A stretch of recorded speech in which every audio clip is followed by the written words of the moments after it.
D चौक में हमारी इंतजार हो रही है। पुलिस ने पुरअमन एहतजाज पे शेलिंग की है, इसलिए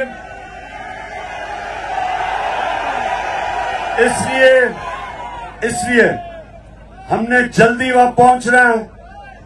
ये एक अवाम का समुंदर लेके हम डी चौक आ रहे हैं और जितने भी लोग हैं वहां डी चौक में मेरी इंतजार करो, मैं आ रहा हूं। और ये जो भी शेलिंग कर रही है पुलिस, इंशाल्लाह ये जब हमें देखेगी पुलिस समझ जाएगी कि ये लोग जिहाद करने आए हैं,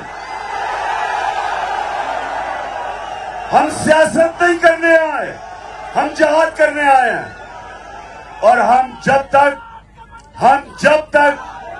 इस इम्पोर्टेड हुकूमत से जब तक इलेक्शन की डेट नहीं लेंगे जून के अंदर, हम वहां से नहीं जाएंगे। और आप मेरी इंतजार करें और मैं इंशाल्लाह आ रहा हूं। और मैं ये चाहता हूं कि तेजी से निकलें, क्योंकि वहां बड़ी देर की डी चौक में इस्लामाबाद में हमारी इंतजार हो रही है। पाकिस्तान जिंदाबाद।